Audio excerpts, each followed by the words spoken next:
Buenos días a todas las personas que os habéis incorporado ya a este nuevo webinar, en esta ocasión organizado por ATANA, la Fundación Ahora para la Excelencia, ANEC y AICAD, en torno a esta digitalización y transformación digital. Y tenemos como ponente a un invitado de lujo, Toni Laserna. Buenos días, Toni. Buenos días. Toni es asesor de innovación y tecnología, emprendedor de varias spin-offs y startups en el ámbito de la investigación aplicada, manager de negocio en ámbitos de ingeniería y tecnologías de la información y experto en el desarrollo de grandes cuentas en sectores como automoción, bienes de consumo o renovables. Es conferenciante de jornadas y eventos y articulista también, siempre con el tema de las tecnologías de futuro. Esta actividad profesional, además, se concilia también con su actividad docente. Está en profesor asociado de diversos másters y posgrados, tanto en la UPC, en IQS, en la Universidad de Vic y en otros centros, en el campo siempre de la industria 4.0, la fabricación digital, ingeniería y simulación de procesos, dirección de operaciones o dirección de innovación. En definitiva, un verdadero experto en industria 4.0. Así que nada, le paso la palabra y vamos a aprender mucho esta mañana. Cuando quieras, Toni. Bueno, pues en primer lugar, gracias a los organizadores porque para mí siempre es un lujo y la verdad es que disfruto mucho divulgando el apasionante mundo en el que estamos en cuanto a transformación digital y los retos que tenemos por delante. Bueno, este webinar, el título está claro. ¿Qué estrategias de éxito pues, para la transformación digital en mi ámbito, en la industria, en cualquier tipo de industria? Para ello, yo creo que lo primero, lo voy a estructurar en dos bloques, estamos hablando de estrategias de éxito, es pues porque hay negocio o viene negocio, ¿no? Por lo tanto, voy a intentar compartir con vosotros muy a nivel de impacto, porque cada tema pues da para muchísimo, por qué hay unas enormes oportunidades en la industria 4.0 o transformación digital en la industria. El escenario en el que estamos en un entorno VUCA, que ahora hablaremos un poquito, estamos en un proceso global de transformación digital, no en la industria solo, que sería la 4.0, de la 3.0 a la 4.0, sino de transformación digital en general. Las Smart Cities, Smart Building, todo es digital. La banca se está digitalizando algo brutal, por decirlo de alguna manera. Se está digitalizando absolutamente todo. Por lo tanto, el concepto de globalización que lleva con nosotros muchísimas décadas, ahora se está reafirmando para lo bueno y lo malo con muchísima fuerza. Lo hemos visto con la pandemia, como la globalización nos ha ayudado y perjudicado en según qué aspectos.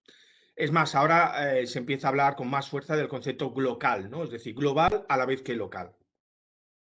Bueno, eh, más o menos, y luego lo veremos, lo que se está hablando es que más o menos el 50% del actual empleo está en riesgo de automatización.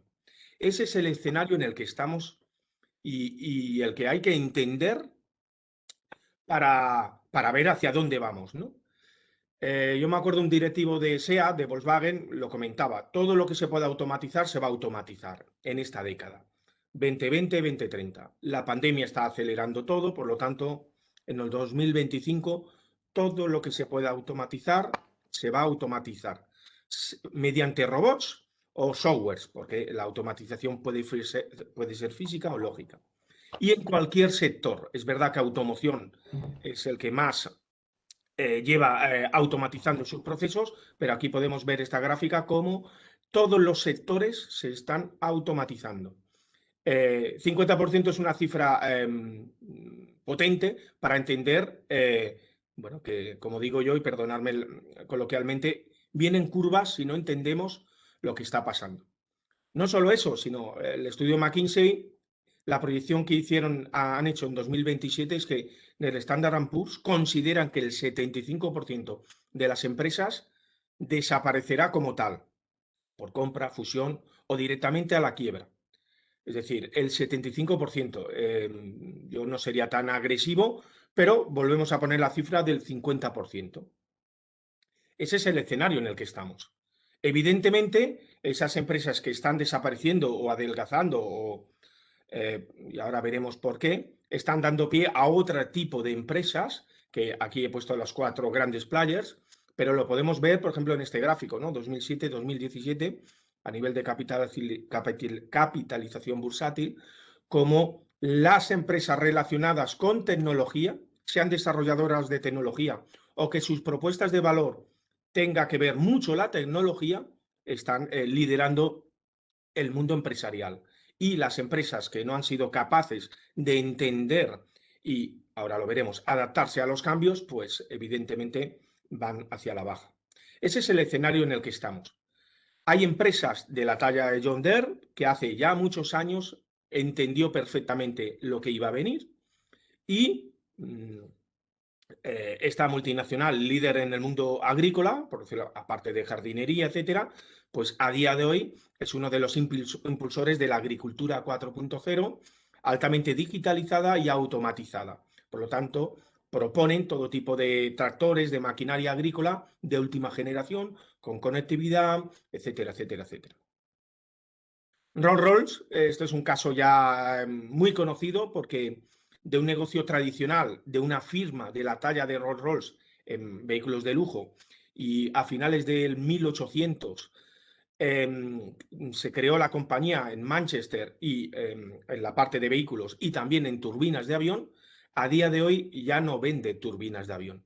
Por unos procesos que pasaron hace una serie de años, empezaron a sensorizar sus turbinas y a día de hoy las alquilan y la propuesta de valor, y ahora lo veremos, es la que figuro aquí. Ellos están proponiendo a sus clientes, a las aerolíneas, porque obtienen información, millones y millones de datos en pleno vuelo del buen uso de sus turbinas.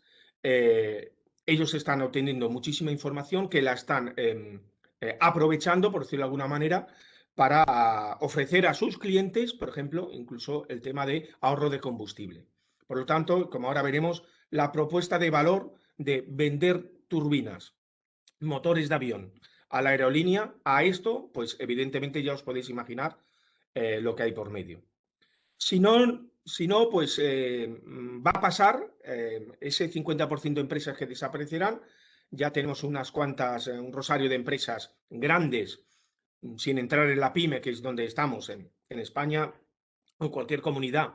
El 80-90% son pymes, pues imaginaos la dificultad si las grandes firmas como Kodak, que era líder mundial en fotografía. Kodak fue la que inventó la cámara digital. Kodak fue la que ahora está un poco de moda por lo de Marte. Las cámaras de Kodak fueron las que inmortalizaron todas las imágenes que tenemos de la Luna, del hombre de la Luna. Pues esta firma desapareció en su ámbito más amplio, porque su gran modelo de negocio eran los carretes, y ya sabemos que son mundo analógico. La paradoja es que ellos fueron uno de los precursores e inventores de la cámara digital y no supieron entender de que la digitalización pues iba a ser algo muy potente. Blockbuster con Netflix pues también está muy de moda. Hay muchísimos ejemplos, estudios de qué es lo que pasó, pero está claro que el emprendedor de Netflix fue al director general de Blockbuster proponiéndolo la digitalización, el mismo modelo de negocio pero basado en la digitalización, no lo vio. Blockbuster era el líder mundial en todo el tema de alquileres de películas, en sus puntos de alquiler, y entró a la quiebra. No recuerdo si aún tenían 3.000 tiendas franquiciadas y no en Estados Unidos, y entró a la quiebra pues porque evidentemente todo el mundo sabe cómo ha acabado este tipo de negocio, ¿no? Pero, y esta es una foto a día de hoy, perdona, aquí.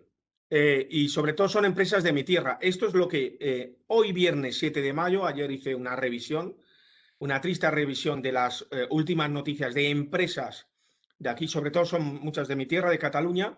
Seguro que en vuestra tierra, en toda España, en Francia, en Italia está pasando lo mismo. Estas son algunas de las firmas, muchas relacionadas con el mundo de automoción, por lo que ahora veremos, que han dicho adiós o van a cerrar, por ejemplo, Continental en este diciembre, ¿no? Nissan es el caso más conocido.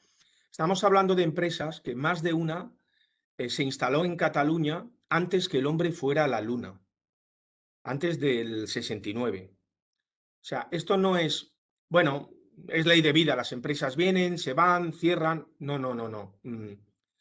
Hay que entender eh, que lo que está pasando tiene una talla como para tomárnoslo, digámoslo, en serio. Luego voy a intentar dar esas claves de qué es lo que yo propongo de cara a las empresas y los profesionales. Esto es una realidad. Seguramente en un mes habrá más logos. Em, y hay que aceptarlo. ¿Qué es lo que está pasando?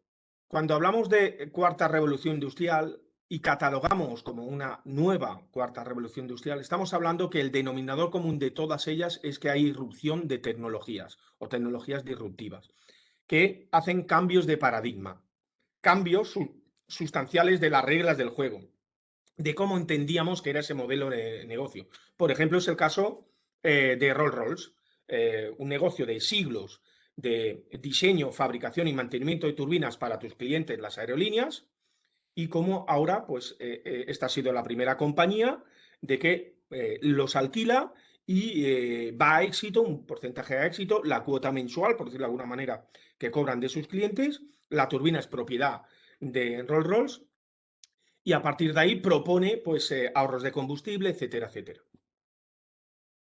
Eso es a lo que me refería. La 4.0, respecto a la 3.0, la industria 3.0 en la que estamos y todos hemos vivido, los que estamos en entornos industriales, pues robots, mundo lean, PLCs, todo tipo de moldes, matrices, ¿vale? De alguna manera estaba muy centrada, focalizada hacia la fábrica, productividad, eficiencia, flexibilidad.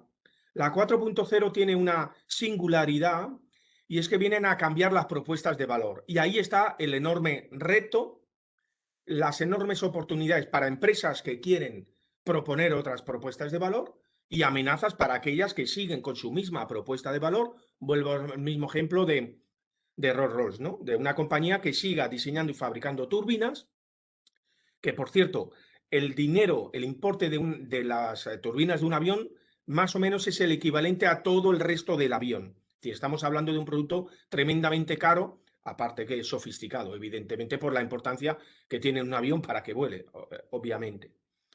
Pero puesto que la 4.0 no se centra tanto solo a la fábrica, que sí, evidentemente, en el vector de eficiencia, productividad, sigue dando en ese vector de seguir incrementando la competitividad de la fábrica en un mundo global, está mirando hacia afuera, hacia esas propuestas de valor.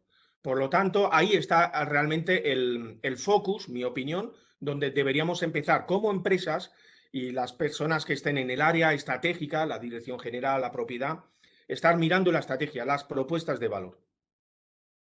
Para ello, también, y ya por último, antes de empezar a explicar algunas buenas prácticas que yo recomiendo, permitidme explicaros qué pasó de la primera a la segunda revolución, puesto que estamos diciendo que estamos ya en una cuarta revolución. Veamos qué pasó, por ejemplo, de la primera a la segunda, del mundo que conocíamos basado en la máquina al vapor, en ese tipo de tecnología muy primitiva, entre comillas, al mundo de la segunda revolución industrial, la producción seriada, etcétera, etcétera, basado en la electricidad. Fue un impacto brutal porque se descubrió una nueva energía, una nueva fuente de energía que desconocíamos, ¿no?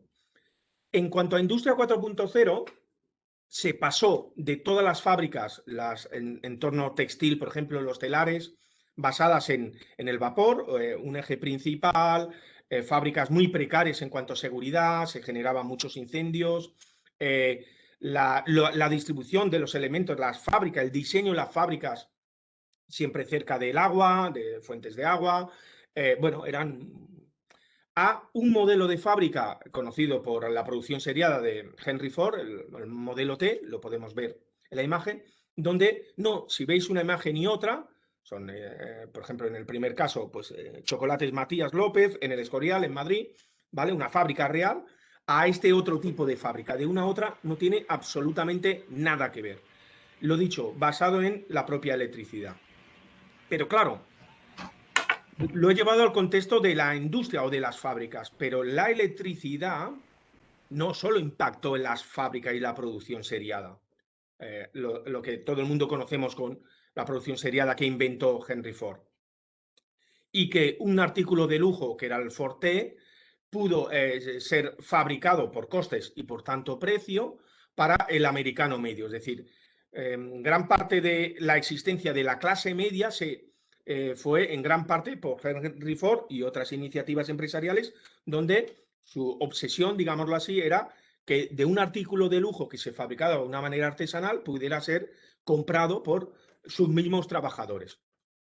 Pero lo dicho, eso es un trocito de lo que pasó de cuando se descubrió la electricidad y todos los inventos que se generaron, desde la lamparita eléctrica, telégrafo, el teléfono, la máquina de escribir, de coser, fotografía, en medicina, como también está pasando ahora, gracias a las nuevas tecnologías, las primeras anestesias, es decir, no impactó solo en la fábrica. Aquí también quiero compartir un caso cercano, de alguna manera, de una pyme catalana. Esta es una fotografía en uno de los museos de aquí de Cataluña. Una máquina, la máquina de vapor, Aymeric, en una ciudad cercana a Barcelona, Tarrasa, construida en 1908, era última tecnología de vapor, de doble émbolo, aprovechando el vapor dos veces, alta presión y baja presión, 400 caballos, muy bien, ¿vale? 1908. En 1915 se vendió a peso, como chatarra, porque evidentemente esta empresa, yo creo que se gastó un dineral, pero no eran conscientes, solo en 8 años, del 8 al 15, 7 años, perdón, la vendió a peso, a chatarra. Por eso os decía que de la primera a la segunda, por la electricidad, sí que el impacto fue, considero yo, más brutal que el que estamos viviendo. Pero imaginaos esta familia, esta pequeña, mediana empresa, pues que hizo una inversión en tecnología puntera basada en vapor y que solo 8 años después, por, entiendo yo, ellos no entender o no conocer la que iba a venir respecto a la electricidad, la vendió a peso. Por lo tanto, la electricidad cambió el mundo. Ahí es cuando hablo de cambios de paradigma, de mindset que se dice, es decir, cambió absolutamente cómo entendíamos la sociedad, el mundo, y evidentemente dio pie a la segunda revolución industrial. Es decir, el cambio del mundo en el ámbito industrial se transformó en una nueva revolución industrial. Los retos que tenemos hoy en día en 2025. Es evidente, la innovación tecnológica es clave para las estrategias empresariales. Una empresa en el mundo industrial, siempre en mi foco, digamos, de cualquier tipo de industria, que su estrategia no tiene contemplada la parte de innovación tecnológica a día de hoy, en ese plan de negocio, en ese plan a 3 años vista, ¿sí? En esas proyecciones, y no habla o no, no considera la tecnología como una fuente clave de diferenciación y de innovación y de competitividad, en general tiene un gran problema. Algunos retos en los que estamos, y ya son evidentes, porque lo que os comentaba de la pandemia lo ha acelerado todo. Hoy en día creo que es el 30-33% a nivel mundial de todo lo que se compra, vende, se hace vía online, ¿vale? Se habla que en 2025 la mitad de todo lo que se compra y se vende en el mundo se hará en el mundo online. Esto hoy ya está impactando enormemente. El mundo de la cadena suministro, la logística, ya está cambiando. De la logística tradicional con grandes hubs, grandes centros logísticos, a la de abajo. El mundo e-commerce está ya rediseñando las redes de suministro de las comidas, de todos los productos a los puntos de venta, porque pasan de ser el centro comercial a que me llegue el producto a casa o voy a buscarlo a tal lugar, ¿vale? Tiendas especializadas, etcétera.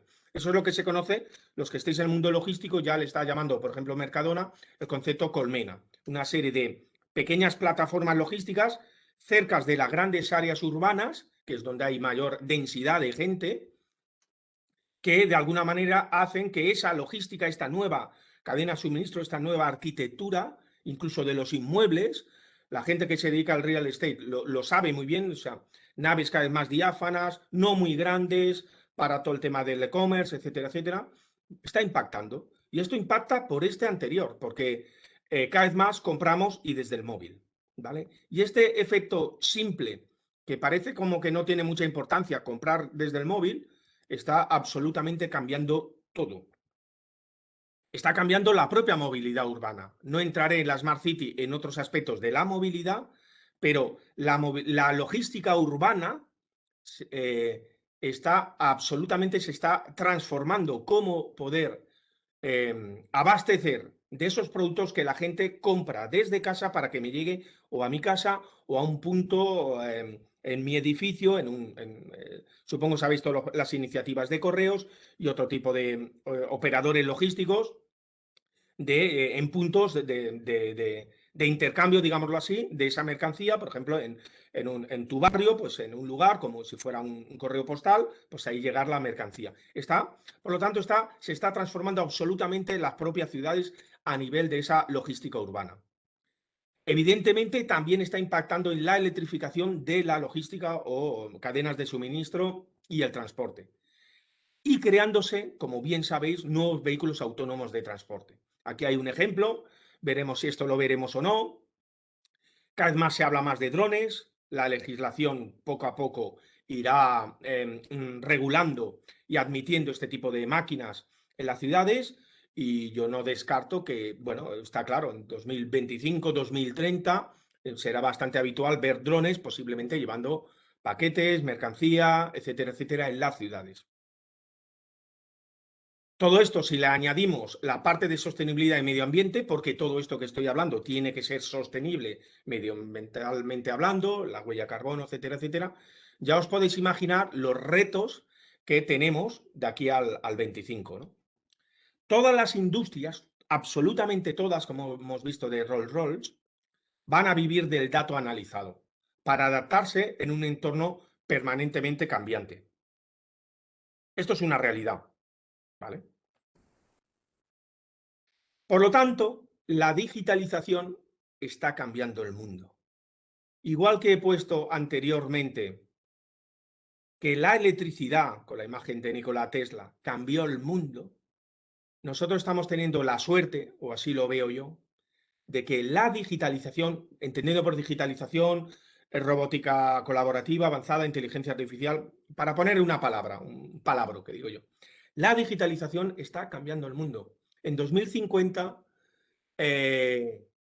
igual que he puesto yo estas slides de electricidad, cuando se recuerde, se habla más o menos de 2050, posiblemente entraremos en una quinta revolución industrial, a mi juicio apalancada en la inteligencia artificial, que estamos viendo en los inicios.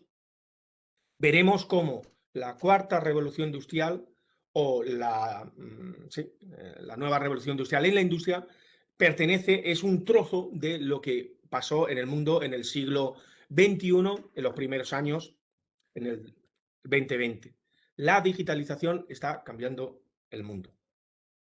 Por lo tanto, estamos, a mi juicio, en un momento perfecto para todas aquellas empresas y personas que quieren emprender nuevos negocios. Estamos en el entorno ideal desde el punto de vista de posibilidades. No voy a entrar en crisis económicas, capacidad de endeudamiento, etcétera, etcétera. Pero conceptualmente hablando, estamos en un momento idóneo para emprender nuevos negocios, evidentemente apalancados y entendiendo muy bien qué es esto de la digitalización. A partir de ahí, las amenazas y oportunidades son las que son. Depende de ti, ahí el ejemplo de la botella, como tú quieras verla, si la botella está medio llena o medio vacía. Es decir, si la digitalización está cambiando el mundo, uno en su empresa, que se dedique a lo que sea, puede verlo perfectamente como una amenaza porque ve la botella medio vacía. Y en cambio, la misma empresa con otras personas, porque esto va de personas, puede ver la botella medio llena. Un momento de enormes oportunidades de hacer otras propuestas de valor para obtener rédito, tener una posición ventajosa en el mercado, internacionalizarte, crecer, acceder a clientes donde antes era muy difícil poder acceder a ellos, etcétera, etcétera, etcétera. Con esto acabo esta primera parte, que era contextualizar en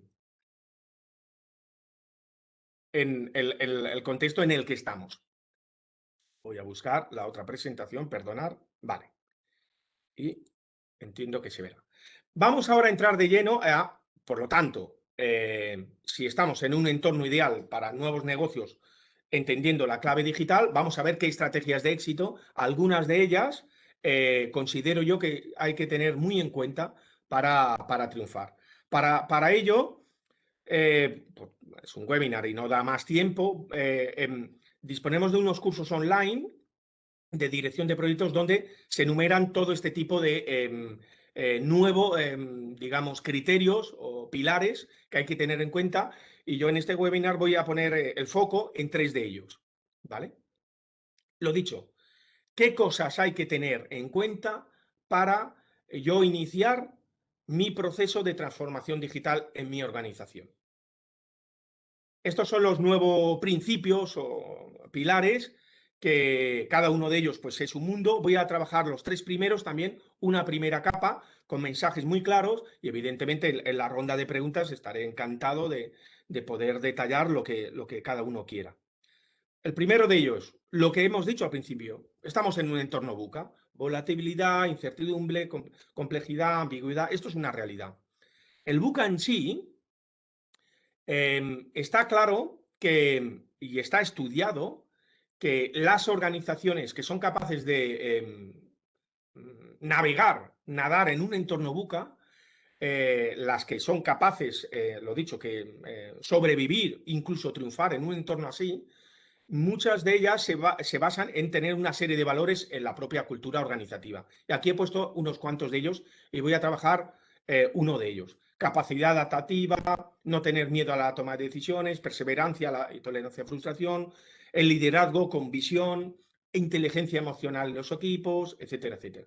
Voy a exponer con vosotros el de capacidad de establecer alianzas de partenariado, porque desgraciadamente nuestra cultura en general, industrial al menos, esto del partenariado lo decimos, pero no lo hacemos. Pocas empresas realmente entienden y aplican lo que significa un partner. A ver, entorno VUCA, en lo que hablábamos, ya asumimos que hay un problema, hay un trauma, y hay que entender lo que es así, no pasa nada. La velocidad tecnológica, la ley de Moore, que cada 2 años se duplica la capacidad del chip, de alguna manera, cuando apalancamos la innovación en tecnología, y hemos dicho que es como hay que hacerlo, o parte de la estrategia empresarial en tecnología, va a una velocidad, su velocidad crucero es enorme.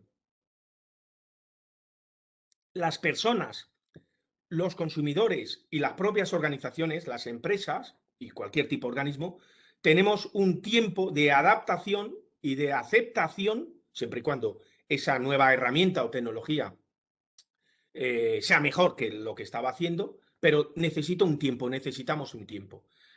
Cuando la velocidad tecnológica es la que es y yo necesito ese tiempo, se genera ese problema, ese trauma en las organizaciones y en las personas, que estoy en una situación incómoda. Y de ahí viene esa parte también de VUCA, ¿vale? ¿Qué está pasando también en esa capacidad de establecer alianzas de partenariado? Los modelos de innovación como los conocíamos, el modelo lineal, en un sitio se hace el I+D, normalmente en la universidad, luego en centros tecnológicos, luego, o sea, de manera lineal hasta que eso se traspasa a la empresa y podemos industrializar esa idea y vender ese producto o servicio, también se están rompiendo. Se están rompiendo, pero absolutamente, dadas las disrupciones que os comentaba. Se están pasando a modelos de innovación muchísimo más integrados, mixtos, ¿vale? Que luego, si queréis, podemos comentar. Porque la linealidad no consigo los resultados, el time to market que necesito. Yo soy una empresa y no puedo estar, quizás incluso porque teniendo fondos económicos, no tengo tiempo material para estar 5 años desde que se investiga hasta que cuando proponga ese producto al mercado, el mercado ya estará pidiendo otra cosa, por lo que hablamos de la velocidad que llevan las tecnologías, ¿vale? Por lo tanto, ya a día de hoy empiezan a ser una realidad las nuevas relaciones con esos proveedores clave que toda empresa debería tener y tiene. Y también empezamos a adquirir conciencia en qué significa pertenecer a la cadena de suministro, es decir, qué es lo que hago yo, mi eslabón, la propuesta de valor. Lo que hablábamos de Rolls-Royce. ¿Realmente a mí me compraban motores las aerolíneas o qué es lo que buscaban de mí? El motor es para volar, pero hay otros modelos de negocio del clásico, que era la compra, diseño, por mi parte, por Rolls-Royce, venta y mantenimiento, al modelo que os he comentado, que llevan aplicando ya 5 años. Por lo tanto, también está cambiando qué soy yo, el propósito de la organización y cuál es mi nueva o cuál es la verdadera propuesta de valor en este mundo en el que vamos de digitalización. Por lo tanto, ya es una realidad que toda empresa, pequeña, grande o mediana, tiene que o desarrollar o unirse y consolidar un verdadero ecosistema de innovación. No he puesto la palabra tecnología porque puede haber innovación también de otro tipo, pero hay que entender que, creo que estaba aquí, solo es imposible. Ni incluso las grandes empresas como SEAT del grupo Volkswagen están solos. Los cambios que tiene el vehículo eléctrico autónomo al que vamos son enormes. Se necesitan aliados tecnológicos o no, pero aliados de auténtico partenariado, de compromiso y de win-win. No es un proveedor que le compro cosas y, bueno, pues tengo un trato correcto. No pasa por simplemente el departamento de compras. Pasa por una estrecha relación con mi proveedor y con mis clientes. Ahí es esa nueva concienciación de la cadena de suministro. ¿Cuál es mi propósito en toda esta red de relaciones? Desde mis proveedores, partners estratégicos, hacia mis clientes. Por lo tanto, solo es imposible. En el mundo en el que estamos de digitalización, con los cambios que he comentado anteriormente, solo es imposible. Solo con mi relación clásica de proveedores no lo conseguiré. También quiero añadir que, y esto es cosecha mía, yo apuesto por los partners de proximidad. He puesto aquí el ejemplo de las tiendas, ¿no? Del comercio de proximidad, el comercio local y no grandes superficies. ¿Por qué digo eso? Porque necesitamos partners realmente que nos acompañen, que sufran con nosotros las dificultades que vamos a encontrar, luego lo veremos, en este tipo de proyectos. No todo va a ser tan fácil. Incorporo visión artificial y ahora no sé qué, no sé cuánto. No, ojalá fuera tan simple con las nuevas tecnologías. Por lo tanto, necesito partners que jueguen en la misma liga que yo. Necesito partners que estén cerca de mí, que su éxito es mi éxito es su éxito. Ahí viene ese compromiso. No es un partner que, bueno, mi cliente me paga, yo hasta ahí, yo te lo he hecho, tú verás si este artilugio que te ha ayudado a diseñar funciona o no. No vamos a ese tipo de relación. No vamos. Por eso hablo de partners de proximidad, de empresas, y ahí es todo el mundo de spin-offs, startups, centros tecnológicos con muchas pequeñas empresas y emprendedores en el lugar, que tienen ganas, que tienen iniciativas, el montar esos ecosistemas de innovación. ¿Vale? Como conclusiones también del entorno VUCA, es evidente. Estamos en un entorno de transformación absoluta, donde hay retos y oportunidades, y es fundamental la capacidad adaptativa de las personas y de las empresas.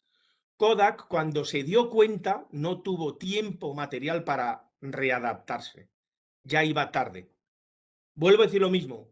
Líderes mundiales de la fotografía. Toda la cámara, no me acuerdo el modelo, que llevaron los astronautas en la Luna. Todas las imágenes de la Luna, del hombre en la Luna, son de Kodak. Inventaron la cámara digital. Pero cuando se dieron cuenta, puesto que ellos no confiaban o no apostaban a que la digitalización iba a llegar al mundo de la fotografía amateur, por decirlo de alguna manera, ya no tenían tiempo, no tuvieron capacidad adaptativa. Y como os he comentado anteriormente, saber colaborar es una fuente de ventaja competitiva.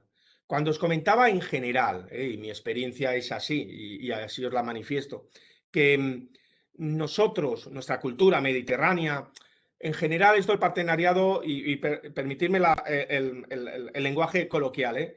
Muchas veces yo he estado en empresas donde tengo un partner, es estratégico, me desarrolla no sé qué parte, tiene un know-how fundamental, pero en cuanto eso empieza a ser negocio, ya ves como la empresa dice, ya tiene miedo. El control, oye, esto vamos a interiorizarlo. O sea, empiezan, ese es el cambio de mindset. Empiezan a salir todas las reglas del juego clásicas de toda la vida. El proveedor me suministra, yo tengo el control, pido 3 ofertas. Eso va a seguir existiendo, pero cuando estamos hablando de tecnología y de transformación digital, buscamos otro tipo de relaciones. En Alemania y en Estados Unidos, por supuesto, está lleno de empresas que crean spin-offs. Aquí las spin-offs de startups se crean en ámbitos universitarios. En Alemania hay muchas empresas, medianas empresas, que ante una idea de un manager suyo o de un ingeniero o de un informático de su empresa, le ayudan a crear una empresa tecnológica, de base tecnológica dentro de la propia organización, para que desarrollara a esa persona y al equipo de trabajo. Es decir, vamos a otro tipo de relaciones. Por eso decía también esos partners de proximidad.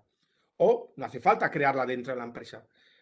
Un acercamiento en esos ecosistemas de innovación con gente joven o no tan joven, con ideas, donde la empresa busque un compromiso win-win y diga, oye, pues yo puedo ser quien te financie, quien te ayude a desarrollar el primer producto y que sea mi fábrica el showroom, el escaparate para que tu tecnología poderla enseñar a otras empresas, ¿sí? Y ahí se pueden establecer relaciones muy interesantes de win-win, ¿vale? Eso es hacia donde vamos y eso es donde considero yo que en la era digital en la que está la industria hay que ir ahí, ¿vale? Voy ahora ya a concretar un poquito más sobre el punto de partida, es decir, esto también es algo típico. Bueno, transformación digital, pues todos en el mismo saco. Ojalá fuera tan sencillo. Cada sector industrial, la madurez en cuanto a tecnologías anteriores 3.0 y 4.0 es diferente. Incluso dentro del mismo sector industrial, dos empresas que compiten, idénticas, luego analizas sus procesos de fabricación, su cultura organizativa, todo, y son diferentes. Luego veremos, podemos aplicar conceptos generalistas que se ha de aplicar sí o sí siempre, pero de alguna manera es fundamental el punto de partida. ¿Dónde estoy yo, mi empresa? ¿De qué punto parto? Y que alguien me ayude o mi organización con soporte externo o no hacia esa hoja de ruta, hacia ese plan digital, ¿vale? Incluso dentro de la fábrica, que es lo más pintoresco, nunca me he encontrado que todos los departamentos, mantenimiento, calidad, producción, aprovisionamientos, almacenes, estén en el mismo madurez tecnológica. Muchas veces en automoción, por ejemplo, te encuentras la producción con sistemas MES de monitorización de la producción, pero en cambio en la parte de mantenimiento, lo que se conoce como software GEMAO, pues muchas veces no tienen sistemas de mantenimiento, ¿vale? Por lo tanto, ya incluso dentro de la propia fábrica no puedes aplicar una receta general. Se ha de hacer a la carta. Hacer generalismos te lleva al fracaso absoluto. Y el fracaso yo lo estoy viendo en muchísimos ejemplos donde han aplicado no sé qué tecnología y el resultado, por aquellos futuros beneficiarios, usuarios que iban a beneficiarse de esa tecnología, ha sido, bueno, pues sí, está muy bien, pero sigo teniendo los mismos problemas. Lo que os comentaba un poco de algunas reglas básicas. La transformación digital en una fábrica, la modernización de una fábrica 3.0 a 4.0 es un proceso de modernización gradual, progresivo, de proyectos corto plazo, medio y largo plazo. El largo es la estrategia. Por lo tanto, yo no puedo tener una fábrica con unos robots, con unos PLCs, me lo invento, y comprar cosas y ahora ya soy una Smart Factory. Eso no es así. Es un proceso. En el proceso yo identifico una serie de etapas fundamentales. El tema de conectividad online, tiempo real, ¿vale? Es decir, conectar. El tema de la propia digitalización. Para empezar a plantearnos temas de automatizaciones, de inteligencia artificial. Es decir, no podré tener una Smart Factory, una fábrica 4.0, si no la tengo conectada y digitalizada. sin conectividad ni de digitalización no puedo ir a inteligencia artificial. Lo que os comentaba antes, ¿no? Yo he visto ejemplos, ahora está muy de moda, las redes neuronales, visión artificial, y directamente una empresa o una fábrica normal, pues se ponen a hacer un proyecto de redes neuronales con un partner para entrenar a, pues eso, una red neuronal a reconocer defectos de las piezas, ¿no? Y esa fábrica ni tiene unos niveles, como ahora también hablaremos, de automatización correctos, ni hay sistemas de información correctos. Entonces, pues el fracaso está garantizado. La red neuronal llegará o no a resultados, pero lo que pasa es que hay toda una serie de tecnologías que no están ahí, ni de madurez en la empresa, y pasa lo que pasa. Por otra banda, tenemos automatización avanzada, lo de los robots, drones, AGVs, robots de paletizado, despaletizado, es decir, la robótica física. Esa robótica también va a ir de la mano nos va a acompañar en ese vector que figuro yo aquí en la fábrica. Es decir, las fábricas del mañana, y que he comentado que todo lo que se va a automatizar se automatizará, visualmente hay que entender que en 2030 la gran mayoría de fábricas veremos muchos tipos de robots de última generación. Vamos a ver mucha cobots, AGVs, por supuesto. SEAT, por ejemplo, pues no sé si actualmente en su flota de tractoras, de carretillas logística, pues cada año van reduciendo los operarios logísticos con la flota de máquinas convencionales por AGVs. Por lo tanto, cada vez más, y SEAT, y quien dice SEAT, pues cualquier empresa en el mundo, por ejemplo, logístico de primer nivel, DHL, etcétera, etcétera, cada vez más ves artefactos, máquinas autónomas que hacen el trabajo de esa logística in-house, ¿no?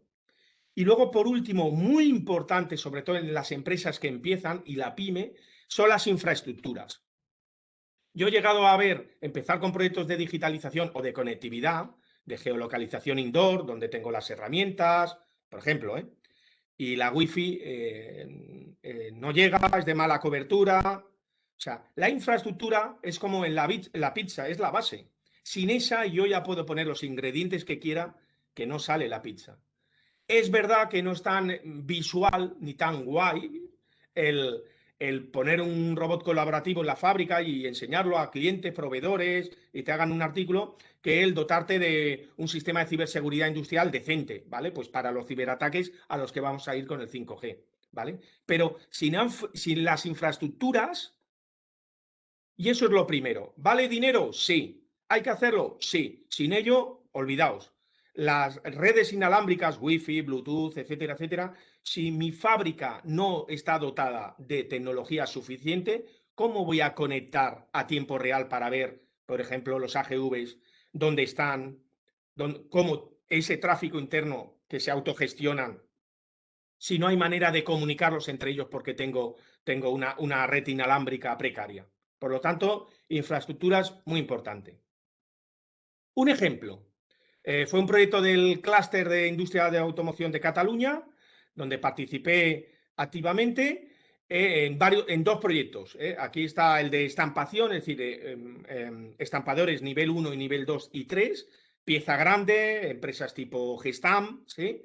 A pequeños estampadores, pieza pequeña, refuerzos en el vehículo, que hay mucho, ¿vale? Pues lo que hablamos de la evolución, se fijaron 5 niveles, 6, L0, L5, que es el mismo clasificación que se utiliza en el mundo del coche actual convencional, L0 al L5, el futuro coche que irá solo, que veremos, es cuestión de tiempo y lo veremos. De la misma manera, catalogamos esos niveles de evolución de la fábrica de un estampador desde 3.0 hasta la 4.0. Aquí lo veis, del L0 al L5, esto es el plan digital, es la hoja de ruta, es el corto, medio, largo plazo. Cada empresa es un mundo. En el caso de estampación, y había unos cuantos estampadores asociados al clúster, pues se tuvo que personalizar cuál era su punto de partida. Muchas estaban ya a un nivel L1, depende del departamento, por ejemplo, en calidad, tenían gestores documentales, o sea, cero papel, para hacer temas de los TPM, los checklist en la fábrica, ¿sí? Y estaban ya a un nivel L1, pero en cambio otro departamento pues estaba en L0. O me acuerdo de una empresa que en la parte de robótica estaban a un nivel L3, tenían ya UR, los robots, los colaborativos. Es decir, eso hay que entenderlo. Ese es el as-is, ese es el punto de partida. Si no, ¿cómo voy yo a fijar mi plan de digitalización corto, medio, largo plazo? ¿De dónde empiezo? ¿Vale? Evidentemente, y aquí no me extenderé, ese punto de partida, esa auditoría, ¿dónde empiezo y dónde me duele? ¿Cuáles son mis puntos clave? ¿Qué es lo que yo considero que aportaría valor toda esta arsenal de tecnología? Reduciendo costes, aumentando flexibilidad, ¿sí? Entrega al cliente, dando transparencia, información, trazabilidad a mis clientes de los productos, etcétera, etcétera. Bueno, y así hicimos, en el caso del clúster, 2 manuales, 2 libros blancos para estampación y fundición. En un coche el bloque motor, pues también, y suspensión, pues ¿son 2 sectores similares? Sí, desde un punto de vista, una caja negra, pues sí, una fábrica, que unas materias primas y salen unas piezas de carrocería y en otro caso, pues unas piezas de fundición de bloque motor. Ya, pero cuando uno entra, se da cuenta de las diferencias que existen en un sector y en otro. Por ejemplo, en el fundición, el tema de eficiencia energética, el coste energético para los hornos es tremendo. Por lo tanto, el focus en cuanto a digitalización y hoja de ruta, tuvo mucho más importancia la parte de metering, de eficiencia energética, de medir exactamente los consumos energéticos y cómo poder reducir todos esos costes. ¿Vale? Por lo tanto, ahí hubo, digamos, mayor atención a qué tecnologías de la 4.0 están y van a venir y pueden ayudarnos a ser más eficientemente energéticos. ¿Vale? Lo dicho, por lo tanto, fundamental, como una de las 3 cuestiones que quiero compartir con vosotros de esos principios para llevar a éxito los proyectos. Y también es una parte no muy vistosa, porque lo dicho, lo guay es comprar un robot y que haga 4 cosas. Si no hay ese estudio analítico interno y externo, externo y interno, es decir, desde dentro y con consultores externos o no, y bien hecho, iremos parcheando, os lo garantizo, y yo lo he visto, ¿eh? Bueno, es un dinero que hay que gastar, no, vayamos ya directo. Bueno, pues nada, tú mismo vas a comprar cosas y luego te darás cuenta, lo que os decía, que no acabamos de entender esto para qué valía. Y eso pasa por esa fase inicial. Naturaleza de los proyectos, este último. Lo que os comentaba, ya os he estado comentando, pero ya lo podéis intuir. No son proyectos informáticos, no son proyectos de producción, no son proyectos de recursos humanos, ni de marketing.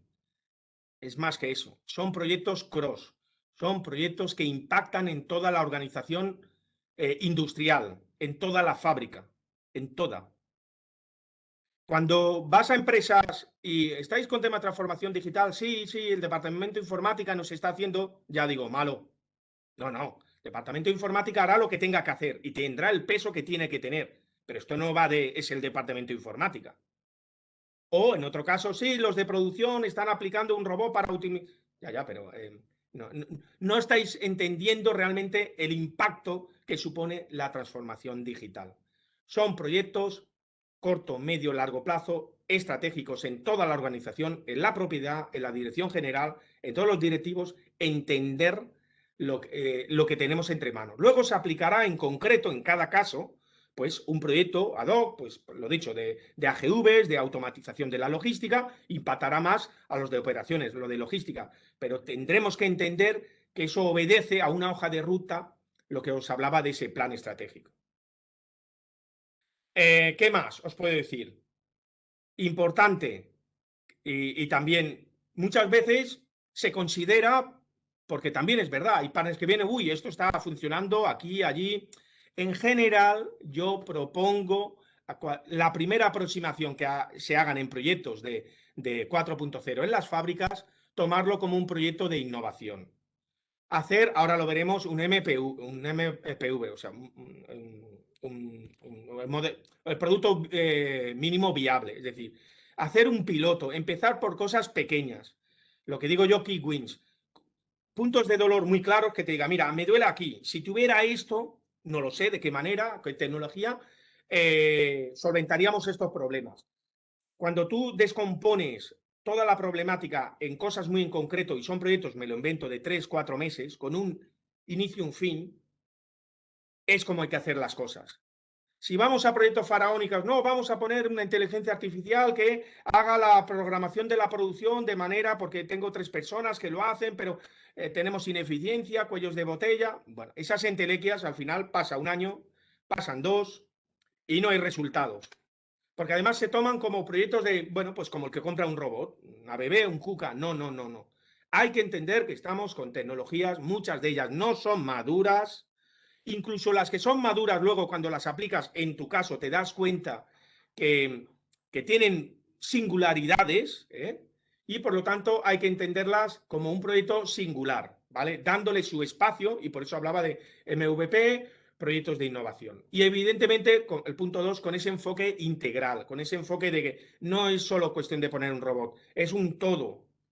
El robot podrá hacer lo que tenga que hacer, pero va a proporcionar una información vital, me lo invento, para que calidad analice la defectología cuando la pieza viene mal y el robot la manipula, me lo invento, por ejemplo. O la pieza viene mal porque la materia prima no es buena y esa información podría comunicársela a mi proveedor de materiales para decirle en qué condiciones me debería entregar esas materias primas. Es decir, son proyectos que el potencial está en tener un enfoque global, end-to-end. Lo que hablamos de MVP está claro, y luego lo veremos en las conclusiones de la charla. MVP, siempre, no querráis correr más de la cuenta, empezar por un proyecto pequeñito, un proyecto con las funcionalidades básicas, testearlo con el cliente o no, en interno, ver lo bueno, lo malo, y a partir de ahí ya habrá tiempo de ir a la industrialización, ir a la escalabilidad, porque irás de una manera mucho más clara y en una atmósfera de éxito. Cuando vamos a un proyecto faraónico y las cosas no salen porque ha pasado un año y no está dando los resultados que esperábamos, toda la organización industrial se tensiona. Las actitudes ante una nueva tecnología que alguien vaya a presentar ya miran mal, dice, aún tenemos un cadáver aquí. Y ahora, ¿sí? Entonces, no, hay que plantearlos así. Tampoco me extenderé, mundo agile, más de lo mismo, plantear los proyectos basados en sprint, es decir, de una manera ágil, que vayamos validando paso a paso. La velocidad será la que será, pero será muy firme, muy consolidada. Como conclusiones, las tecnologías 4.0 al servicio de la operativa, de la excelencia de las operaciones. No se trata de poner tecnología por poner, porque es muy guay, porque va a venir la prensa y nos hacen un reportaje. Se trata de mejorar la competitividad de la fábrica, producción, flexibilidad, tiempos de respuesta, reducir stocks, lo que todos sabemos del mundo Lean. Las tecnologías al servicio de la operativa. Si solo hablo de tecnología olvidándome de para qué vale, evidentemente tenemos un gran problema. Esta, importantísima, la fusión IT-IoT es una realidad. Está planteando oportunidades enormes, conjuntas, entre empresas TICs y las consultoras de operaciones. Se fusiona IT-IoT. Y esto es un ejemplo para que entendamos qué entendemos por IT-IoT. Yo soy ingeniero en organización industrial y tengo muchos colegas que son ingenieros de automática. La gente de automática, en programación PLCs, ladder, están en fábrica, están en los procesos, en mantenimiento, en producción. Y trabajan en este lenguaje de programación con Siemens, con Schneider, etcétera, etcétera. Cuando vamos a 4.0, doy aquí un ejemplo con el mundo Arduino y los Arduinos industriales que están embarcando ya en los armarios eléctricos. Esto es lenguaje de programación de alto nivel, el lenguaje de programación de la gente joven, por decirlo de alguna manera. A día de hoy, esto es lo que estamos hablando. En la parte derecha son los de IT. En las empresas aún está el departamento informático que su jerga es IT. Y el OT es en la otra banda. Pues esto se fusiona. De ahí que decía que las tecnologías están al servicio de la operativa. Normalmente el ingeniero que trabaja en automatismos no está en el departamento informático de la fábrica. Son informáticos. Trabajan en Java, en C++, en Python, ¿sí? Pero el automatista que programa PLCs está en la fábrica, no en IT. Esto desaparece. Y esto es muy importante de cara a las empresas de IT que quieren, como he comentado al principio, ven muchísimas oportunidades de la transformación digital, que tienen que entender de OT, tienen que entender de operaciones. Si no entienden ellos, tendrán que ir de la mano con alguien que entienda, sea el cliente o un partner. Igual que al revés, empresas de Lean Manufacturing, consultoras, ¿vale? Que lo están viendo. Cada vez más me hablan de tecnología, pero yo sé de optimización de procesos. Pues tendrás que ir de la mano de alguien de IT, ¿sí? Ahí veis la oportunidad en esos ecosistemas de innovación, de fusionar y compartir y buscar alianzas estratégicas, porque el IT y el OT se fusionan. Tan es así que si miráis ahora a día de hoy LinkedIn, cada vez más los ingenieros e ingenieras en temas de fábrica, cada vez más les buscan conocimientos en analítica de datos, en programación de alto nivel, pero van para temas de procesos, ¿eh? Por lo tanto, esto es una realidad, ¿vale? Y aquí acabo con las conclusiones generales. Mirad, la encuesta mundial realizada por Deloitte en el World Economic Forum en Davos preguntó a grandes directivos qué puntos clave veían en esta cuarta revolución industrial, desde la perspectiva de estrategia, impacto social, talento y tecnología. Y llegaron a 6 conclusiones. Lo primero, definir una estrategia digital alineada con la de negocio, lo que os he dicho yo. Si el plan de empresa a 3 años, como lo haga, dentro no hay un capítulo importante, igual que el resto, pero igual de importante, en la digitalización, en las tecnologías, quizás hay algún sector que aún se libra de la digitalización. Lo dudo, porque simplemente el cliente digital que compra en online ya te está obligando a digitalizar parte de tus procesos, ¿vale? Por lo tanto, fundamental, esto va de estrategia, esto va de directivos generales, de propietarios, no va de informática ni de robots, va de mucho más. Evidentemente, disponer del talento necesario, incorporarlo o formar a la gente que tienes en la organización.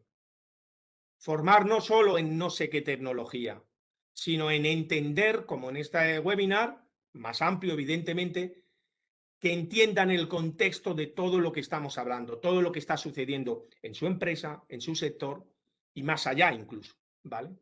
Liderar y ejecutar la transformación digital, lo que os decía, no va, es mi departamento de informática que ellos llevan esto, no, no, no, tiene que haber un claro liderazgo de la organización, contra más arriba mejor, luego la ejecución y la dirección de los proyectos tocará donde toque, pero el liderazgo tiene que venir de la fuente donde emana el máximo poder en una organización, sea el propietario, si está en activo, o de la dirección general, ¿sí?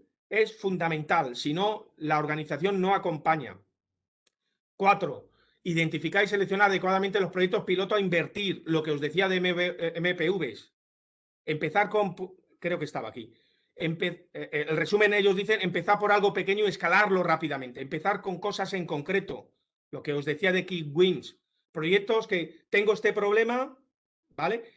Es evidente que tengo una hoja digital, una auditoría, pero luego lo tengo que aterrizar en pequeños proyectos muy claros, qué es lo que me pasa y qué es lo que yo me gustaría obtener, midiendo los business case en resultados económicos, proyectos de 3-4 meses, muy claros, ¿vale?